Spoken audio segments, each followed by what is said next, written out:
Estamos de volta com a live aqui do Terceiro Tempo, diretamente da redação do Terceiro Tempo na Avenida Paulista, nesta quarta-feira, com muitos assuntos. O principal deles, sem dúvida, a estreia do Brasil na fase de grupos da Libertadores. Grêmio e Cruzeiro jogaram na terça-feira, ninguém venceu. E nesta quarta tem Flamengo, tem também o Corinthians, tem destaque para a Copa do Brasil, onde o São Paulo enfrenta o CRB no estádio do Morumbi pela terceira fase, jogo de ida. E tem também um rescaldo ainda dessa questão do caso Neymar. Comigo aqui o João Antônio de Carvalho, como sempre. Bom dia, João, tudo bem? Bom dia aos amigos que acompanham esta transmissão aqui nos portais do Terceiro Tempo. E realmente, não começou bem para o Brasil, né, Frank? A gente esperava um pouquinho mais os jogos de ontem. Sem dúvida, e nós vamos falar justamente agora, começando dos jogos de ontem, para depois a gente poder falar também um pouco do Corinthians e do Flamengo, que vão estrear nesta quarta-feira. O Grêmio, atual campeão da competição, foi o primeiro a entrar em campo, jogou contra o Defensor lá no Uruguai. 1-1 o resultado, numa partida em que o Grêmio saiu na frente já depois dos 30 do segundo tempo, né, e na sequência, numa vacilada ali, tomou um empate. Mas o Grêmio tem um negócio, se o elenco ele não é assim 100% altamente qualificado, é um time que briga muito, né? Poderia ter voltado com um resultado melhor até. Eu acho que o Grêmio jogou imaginando que ganharia a partida quando quisesse. Dominou o jogo todo, parecia que estava jogando em casa. O Defensor não tem uma torcida muito grande, não é uma pressão de como jogar contra um Peñarol, contra um Nacional. Só que o Grêmio tem um problema que a gente já vê desde o ano passado. Não é só o Grêmio que tem esse problema, o futebol brasileiro tem esse problema. Não tem um centroavante, não tem um finalizador. O Luan ele joga muito mais recuado, ele vem buscar jogo, ele arma muito mais o jogo. Aí tem o Ramiro pela direita, o Everton pela esquerda, que é um jogador de velocidade mais para contra-ataque, e o Cícero jogando como esse falso 9. Mas é um jogador que faz gol, mas não é um artilheiro. Então, o Grêmio, se tivesse aquele matador, aquele jogador que põe a bola para dentro, acho que ontem poderia ter ganho o jogo com uma tranquilidade muito grande, mas é um problema que o Grêmio vai ter que contornar na Libertadores. Agora, o grupo do Grêmio, você acha que é um grupo que de fato dá para brigar pelo bicampeonato? Você falou um pouco sobre isso ontem, né? Eu acho que mais o espírito do Grêmio é que dá essa cara de Libertadores. O espírito do Grêmio, o Renato Gaúcho que tem o grupo na mão, é um grupo de jogadores que não o elenco não é tão grande assim, mas é um time que já está montado. Eu repito, como é um torneio de mata-matas, eu não acredito no Grêmio, por exemplo, num campeonato brasileiro de pontos corridos, porque você vai perdendo muitos jogadores e você não vai ter uma peça de reposição tão boa. Visto que o Grêmio está ameaçado até de rebaixamento no Campeonato Gaúcho, porque começou o campeonato com jogadores reservas. Hoje você tem um elenco, por exemplo, do Palmeiras, que você tira o time titular, coloca o time reserva e não vai sentir tanto. O Grêmio sentiu. Então isso prova que as peças de reposição do Grêmio não são tão boas assim. Então eu acredito que o Grêmio, mantendo esse time, também tem aquela janela, a gente já falou ontem sobre isso. Se saiu um Luan, saiu o Arthur, saiu o Jeromel, não sei o que será do Grêmio. Com esse elenco, com esse grupo, eu acho que o Grêmio tem chance de brigar sim, porque o campeonato é de mata-mata. Mas vai depender de muita coisa ainda. Daqui a pouco nós vamos às primeiras participações aqui dos internautas, né, do pessoal que está acompanhando a nossa live aqui nas plataformas digitais do Terceiro Tempo. O trabalho do Renato é fundamental aí. Fundamental, o tempo do Renato é fundamental, ele montou muito bem o esquema. O Ramiro era um jogador que a torcida não gostava, o Renato fez com que o Ramiro ganhasse confiança, ele é hoje titular, um jogador importante no esquema. É um time muito tático, um time muito bem montado, muito bem esquematizado pelo Renato. Então, eu acho que o Renato tem um dedo muito importante, só que empatou fora de casa, poderia ter vencido, mas é um grupo que não assusta. Eu vejo que o Grêmio passa por esse grupo, ganha os jogos em casa, ganha do Monagas. Eu acho que vai ter um pouco de dificuldade também contra o Cerro, mas mesmo assim acho que o Grêmio é favorito no grupo. Era isso que você queria incorporar a informação, porque o Cerro ontem venceu, né, 2-0, jogando fora de casa contra o Monagas, que deve ser na realidade aí aquela equipe para todo mundo passar o carro. É o fiel da balança, né? Aquele que perder ponto, o Libertadores é assim, você perder ponto com o Lanterna, são 3 times muitas vezes que são times de um nível parecido. Então aquele que tropeçar contra o time mais fraco, corre risco, mas eu acho que o Grêmio não corre. Bom, já o Cruzeiro chegou em Avejaneda invicto, sem perder na temporada, com apenas um gol sofrido ao longo deste ano de 2018, né, neste início de temporada, com os jogos do Campeonato Mineiro, foram 8 jogos.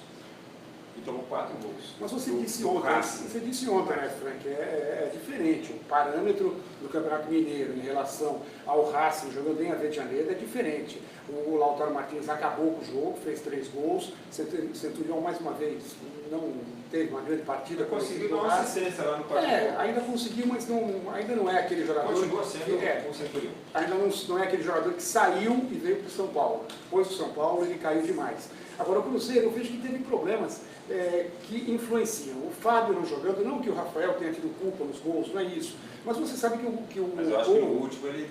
e o gol é uma... defensável, o gol do Solar. E o gol é uma posição muito fundamental, realmente. É aquela posição que é de confiança. Então o time...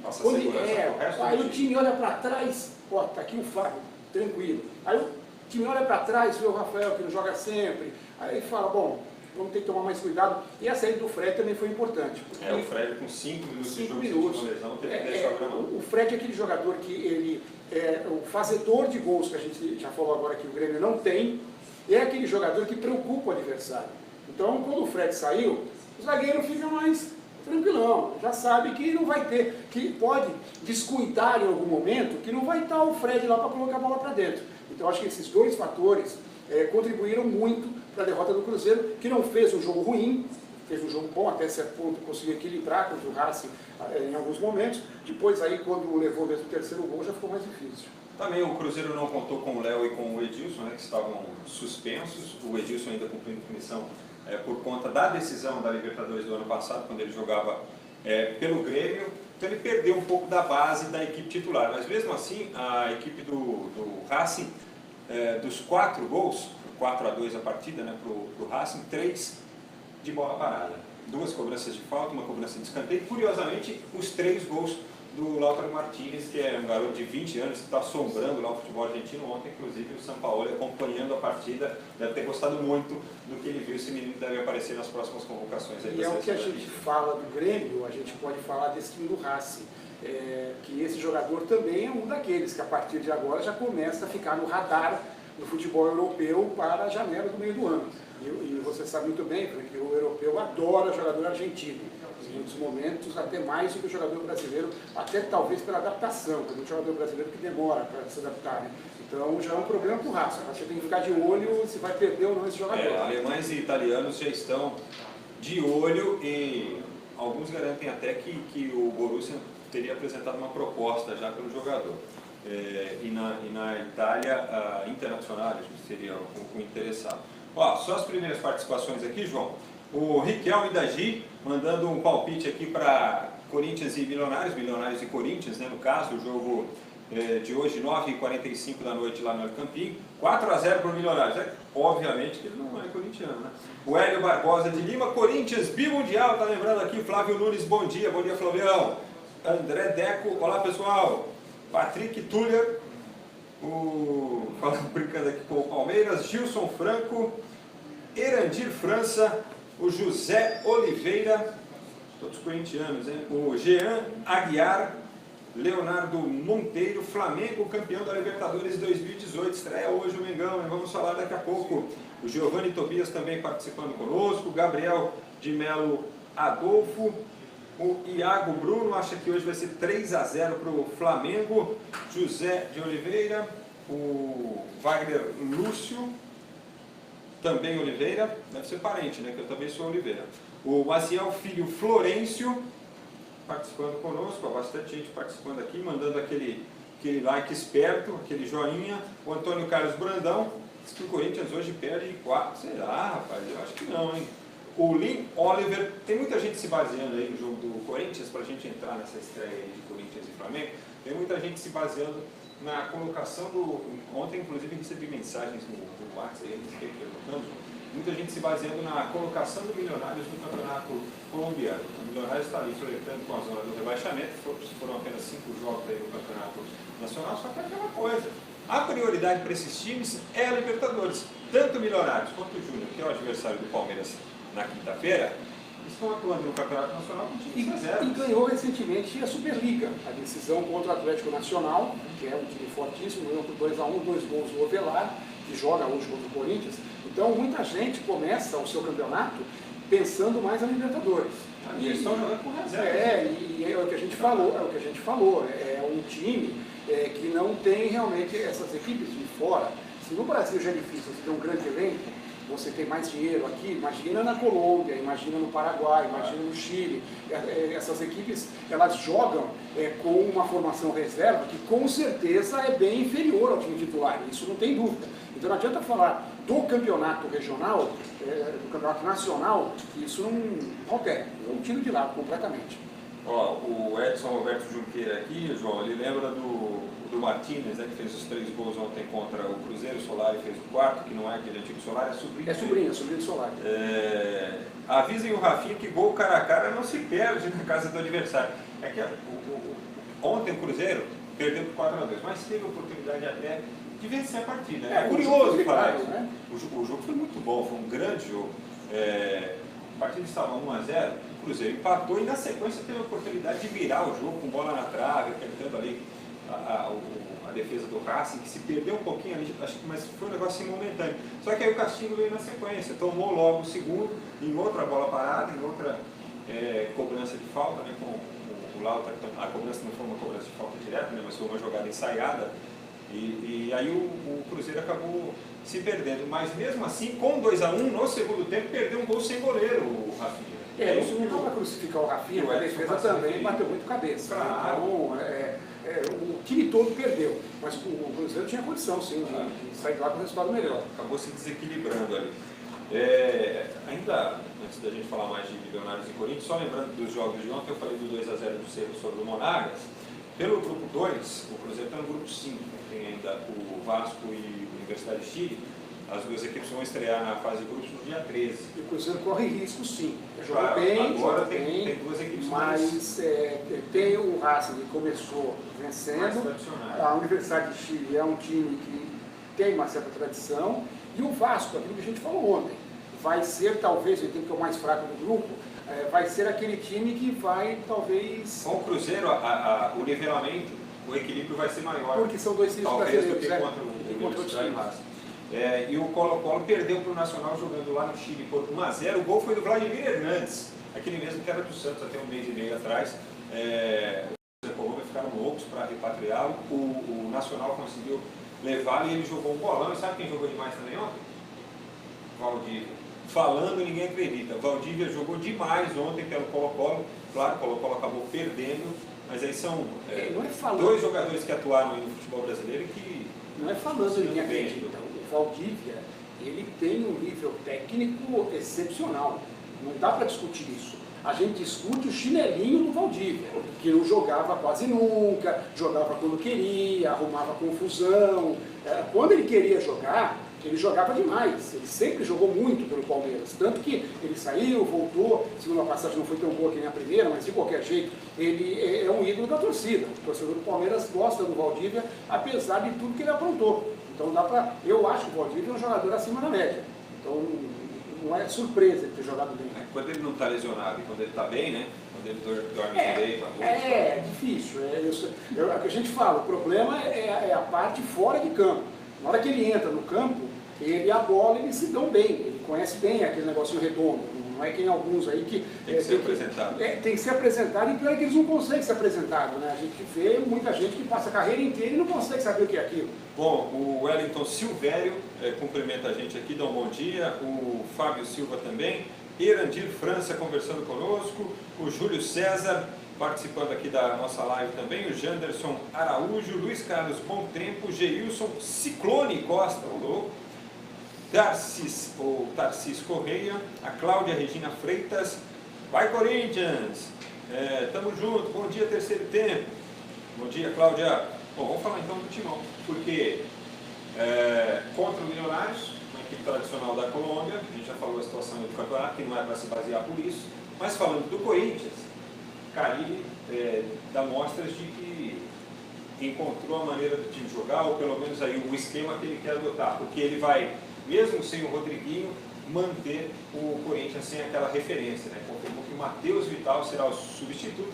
As características não são as mesmas, evidentemente, mas acho que o Matheus talvez aí do que ele tem à disposição seria o que mais se aproxima. É. Ou ele fazia isso, ou voltaria com uma referência. Eu acho que como deu certo contra o Palmeiras, ele vai acabar mantendo, vai ter um pouco mais de precaução defensiva, o Rodriguinho é um jogador que atua mais à frente, vai fazer muita falta, porque voltou a viver um grande momento.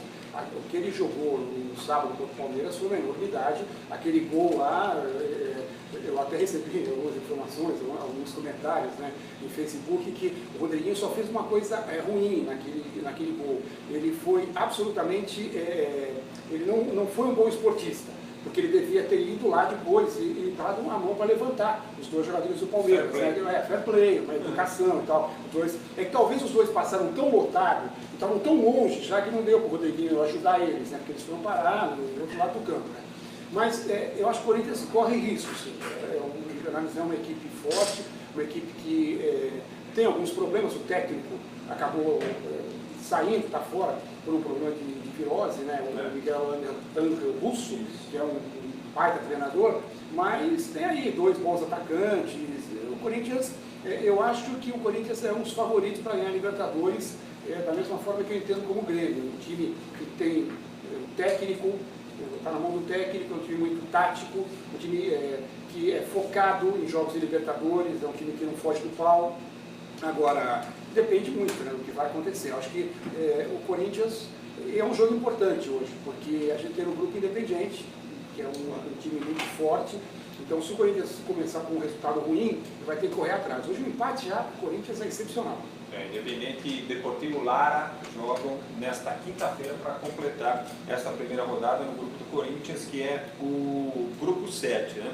Ó, abraço para o Lourival Júnior, para o Cleiton Rabelo Viana, Edivan Soares, manda um alô aqui para Itaquera. Alô Itaquera! Antônio Luna, hoje tem Mengão, vai ser 3-1 para cima do River. O Fábio Silva diz que o nome daqui do Corinthians é campeão mundial, já havia mandado lá em cima. Marlene Cavalheiro está conosco também, assim como o Renato Alves dos Santos. Bom dia, terceiro tempo. Por onde anda o Eric, que saiu do Goiás? Olha, o Eric que saiu do Goiás foi contratado pelo Palmeiras, que eu me lembro, e ele está emprestado ao Atlético Mineiro, né? Ele foi junto com o Roger Guedes lá. Aliás, Goiás e Curitiba jogam hoje pela Copa do Brasil. Rani Souza, lembra que a vitória do Racing, 4-2 sobre o Cruzeiro. O Eli Motos, fala sobre o Verdão amanhã, vamos falar, é claro, com mais propriedade nessa quinta, né, no dia do jogo, hoje destacando um pouquinho mais aí as estreias de Corinthians e também do Flamengo. Suzy Carvalho, o Rafael Bonifácio, Jonathan Winkler, Márcio JF, manda um alô para Alpinópolis. Alô, Alpinópolis! Uma crise que não é condizente com a grandeza do River. Só que é aquela coisa, é time argentino, tem camisa, chegou na Libertadores, o negócio pode ser diferente. Tem camisa, tem lá na frente o Escoco e o Prato está devendo também, fez um gol só no Campeonato Argentino até agora, um jogador que a gente sabe do potencial dele, todo mundo queria o Prato aqui no Brasil, ele acabou vindo para o São Paulo, foi prejudicado pela fase ruim de São Paulo também, e por azar dele foi para o River também, parece um momento muito ruim. Não é o seu pior momento foi quando foi rebaixado, até porque naquele ano a gente tinha no Campeonato Argentino aquela fórmula que era dos 3 anos, o rebaixamento era pela média, promédia, e o River, para ser rebaixado, ele foi mal 3 anos, aí caiu, ficou na segunda divisão, aí quando retornou a todo, carteado, ganhou tudo que podia, ganhou Libertadores, chegou no Mundial Interclubes, mas agora voltou a ficar numa situação ruim, está em 21º no Campeonato Argentino, 28 equipes, não ganha 3 jogos, e o que pesa mais, a pressão que pesa mais, lá na Argentina. O River é o 21º. Até aí tudo bem. Se o Boca fosse o 22º, tranquilo, sem problema nenhum. Só que o Boca é o líder, jogando muito. E nós já concluímos 17 rodadas lá no Campeonato Argentino. Não é igual com o Campeonato Colombiano, sempre ressaltando aqui Corinthians e Flamengo, as estreias, né, e os adversários. O colombiano está na 5ª rodada ainda. O argentino não, está na 17ª. No grupo do Flamengo ainda, amanhã tem Santa Fé e Emelec, que são as outras duas equipes do grupo. Este jogo será realizado no El Campinho, onde o Corinthians enfrenta hoje o Milionários. Vamos passar agora para a Copa do Brasil. Antes, saudações para o Gabriel Brum, 3-0 Flamengo, ele manda aqui para a gente. O Edson Junqueira, não menosprezem o Vasco, hein? Edelson Andrade participando conosco. O Nick Martins, vai Corinthians, é um bando de loucos, eu sou mais um, hein? O Val Thomas, falando aqui sobre a cobertura da televisão. Hipólito Coimbra, fala do Galão aí, pô. Nós vamos falar do Atlético também, à medida em que o Atlético tiver as informações aqui. Aliás, o Galo, no fim de semana, tem um clássico contra o Cruzeiro, uma boa oportunidade para o Galo resolver o que quer da temporada. Mostrar que é um time que vai para cima, que vai querer disputar títulos, aproveitar de repente esse tropeço do Cruzeiro no meio de semana, ou mostrar se de fato é um time que precisa urgentemente se rearrumar. O importante é a Copa do Brasil, que a gente já falou de campeonato regional. Claro que o campeonato regional... A Copa do Brasil está valendo muito agora. Claro que o campeonato regional ele não é importante até a página 2. Quando chega uma final do Cruzeiro e Atlético, ninguém vai querer perder, evidente. Como no clássico do domingo. Só que o Cruzeiro está na Libertadores. Então o Cruzeiro tem esse respiro a mais. O Atlético tem que jogar muito na Copa do Brasil. Bom, falando em Copa do Brasil, olha, jogos desta quarta-feira, Ponte Preta e Sampaio Correia, jogo será em Campinas, Goiás e Curitiba, Ferroviário, que é o Ferroviário do Ceará, e Vila Nova, Atlético Paranaense e Ceará, um bom jogo lá na Baixada, Figueirense e o Galo, o Atlético Mineiro, jogo lá em Santa Catarina, então o Galo tem um desafio importante hoje. E aqui no Morumbi, e CRB, esse jogo às 7h30 da noite, é um jogo chave, como tantos outros já foram, para a sequência do Dorival Júnior, né, João Antônio? Já estamos na terceira fase, agora já temos ir de volta. O São Paulo tem que ganhar, e acima de tudo tem que ganhar bem. Tem que ganhar bem, porque não adianta aquele esquema de falar assim, se ganhar de 1-0 tá bom. Primeiro, vai decidir fora de casa, não que seja assustador decidir fora de casa contra o CRB lá no Rei Pelé. Mas de qualquer forma, se o São Paulo ganhar de 1-0, jogando mal, vai sair vaiado e a pressão vai ser muito grande, vai continuar muito grande em cima do Dorival, que já está meio balançando. Então eu acho que a semana que nem você falou ontem, do Dorival, que ele tem CRB e tem o Linense, lanterna do campeonato, e no final de semana pelo Campeonato Paulista. Eu não gosto dessa troca de treinadores constante, o São Paulo vem fazendo isso já há 3, 4 anos, por isso até de repente essa crise também que o São Paulo vem passando, mas é duro trabalhar sob pressão. E a gente está no Brasil, a gente não está na Europa.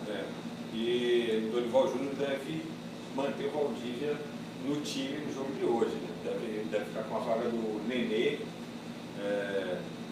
Ele quer fazer com que esse time seja um pouquinho mais coletivo, eu acho. Porque o problema, pelo menos, que eu tenho visto em São Paulo, nos jogos que eu tenho acompanhado, é que o gol acaba não saindo, as coisas não acontecem, aí os jogadores entram naquela de querer resolver sozinhos. O Cueva especialmente, né? Então, assim, o São Paulo precisa continuar sendo coletivo nas partidas e a bola precisa chegar um pouquinho lá na frente com um pouquinho mais de qualidade. Mas eu não sei... Marcos Guilherme fazia gols em todos os jogos e a gente parou de fazer. Eu não sei, em relação a esse problema de coletividade, eu não acho que o Valdívia seja a grande solução também. Porque o Valdívia sempre foi um jogador mais individualista. Ele sempre foi um jogador de carregar muito a bola. Ele carregava muita bola quando jogava no Internacional e tinha esse potencial. Eu acho que o Valdívia é uma revelação, infelizmente se machucou, não foi para a Olimpíada, seria jogador da seleção brasileira e de lá para cá não voltou mais a ser aquele Valdívia. Eu acho que o São Paulo está com esse problema realmente de cabeça. Até esses gols que o Tadeu pegou no jogo da Ferroviária, o jogador fica na frente do gol, ele está tão desesperado para fazer o gol que ele acaba não fazendo a melhor opção, facilitando para o goleiro. Eu acho que é um jogo importante, o São Paulo já há algum tempo vem tropeçando. Eu acho que hoje, se não ganhar e se não jogar bem, eu acho que o Dorival corre isso sim. Bom, palpitões aqui, vai São Paulo e CRB. Pela lógica, 2-0 São Paulo, vai. E o seu? Não, acho que o São Paulo vence também. 2-0 é um bom placar. Ponte e Sampaio Correia, jogo em Campinas. 2-1 Ponte. Vai dar Ponte também, mais um 2-0. Goiás e Coxa. O jogo está com uma carinha de empate. Isso. vou nessa também. Ferroviário e Vila Nova. Para mim, o Ferroviário vai vencer. Depois que o Ferroviário fez aquilo pro esporte, a moral do time ficou lá em cima, né? Ferroviário também? Ferroviário. Então, Atlético Paranaense e Ceará. Atlético Paranaense. Jogando em casa, na Baixada. Isso é o Atlético Paranaense das equipes da Série A, a única que não foi derrotada ainda. O Cruzeiro perdeu ontem, né? Perdeu essa terça. Aliás, o Atlético, você falou, pô, o Atlético não foi derrotado, mas não venceu o primeiro turno do campeonato. Foi eliminado dos pênaltis depois do empate, né? Acontece. Só lembrando a invencibilidade, né? Não é da primeira divisão, né? Mas tem outro time invicto no ano até agora, a Portuguesa Santista, que está invicto na Série A3 do Campeonato Paulista. Também na 3 Abriosa. E Figueirense e Atlético Mineiro, jogo lá na ressacada, para mim vai dar empate. Eu acho que o Atlético ganha. Olha aí, volta com um bom resultado para Belo Horizonte. Para a gente finalizar aqui, só para dar um pitaco ainda com relação ao Neymar, né, e essa questão da cirurgia, o pai do Neymar, você deu uma entrevista ontem à ESPN, que refutou esse negócio de que o Neymar teria decidido pela cirurgia. Eu acho que nem foi isso. Ele disse que são os médicos, né, que os médicos do PSG aguardavam a chegada lá do Rodrigo Lasmar, que é o médico da seleção brasileira, para que eles definissem aí o melhor a ser feito, mas na mesma entrevista ele disse também que o caso, obviamente, era cirúrgico. Né? Então, uma definição deve ocorrer aí e o PSG nas próximas horas deve falar a respeito. Mas teve um reflexo direto na seleção brasileira, né, João Antônio, na convocação que ocorreria nesta sexta e foi adiada para 10 dias depois, dia 12, em função das lesões. O Tite já não só do Neymar, mas principalmente do Neymar. Mas, claro, o Neymar é o jogador mais importante hoje. O Tite alterou a data da convocação para pensar um pouco mais, né? Claro que ele tem que buscar outras alternativas. Aquilo que a gente conversou ontem, sem o Neymar, ele já vai moldar o Brasil de outra forma. Então, ele pediu um tempo, pediu um respiro aí para poder pensar o que ele pode fazer, quem ele pode levar para fazer um teste com a condução do Neymar, se isso ocorra, de repente, numa Copa do Mundo. Agora, o que a gente falou, eu não acreditar que consenso levaria à operação, à cirurgia ou não. Talvez o Neymar também, chamado a opinar, tenha falado. Eu acho interessante operar agora, porque eu vou ficar um tempo ocioso e de repente a fissura não vai se consolidar da melhor forma. Façamos da maneira que for mais eficaz para que eu não tenha problema. Para que não tenha problema. Agora que o Neymar diz que eu quero operar ele, que mandou, isso... Ele só falaria isso, só optaria por isso, baseado naquilo que fosse passado a ele por profissionais. Às vezes o jogador fala uma coisa e é interpretado de outra maneira. Tipo, eu gostaria de passar por uma cirurgia. Aí já fala, o Neymar decidiu que vai passar pela cirurgia. Não é nada disso. Bom, para finalizar aqui, saudações ao Edson Roberto. Ele acha que se chegar um centroavante, aquele jogador de área, o Corinthians pode ser campeão da Libertadores, pode passar a ter chances maiores. Como é quem, né? E o João Paulo, rapaz, faz uma crítica aqui ao Cássio. Diz que o Cássio já é um goleiro bem cansado, que o Corinthians precisa de um goleiro mais jovem. Acho que o Cássio está bem ainda. Eu acho também. Teve uma queda e o ano passado voltou. É normal, não dá para você manter isso durante a carreira inteira, mas o ano passado já voltou a ser o Cássio. Conseguiu voltar para a seleção, inclusive, porque mesmo com o Tite lá, nas primeiras convocações, o Tite não chamou o Cássio. Porque ele não viveu um grande momento, mas o ano passado ele voltou a jogar bem. E amanhã você tem um compromisso conosco, hein? Amanhã pela manhã estaremos na live aqui mais uma vez para falar dos resultados de Corinthians, de Flamengo, dos outros jogos da Libertadores e da Copa do Brasil, para falar também das estreias de Santos e Palmeiras, que jogam nesta quinta-feira pela Libertadores. Não é isso, João Antônio? Exatamente, amanhã estaremos de volta. Tem muita Libertadores e também muita Copa do Brasil para você. A Libertadores é importante, mas a Copa do Brasil também é importante demais e tem muito time bom jogando. Valiosa Copa do Brasil. Valeu, João. Um abraço, Frank, abraço a todos. Live do terceiro tempo em todo dia, com você e com a gente. Valeu, até mais.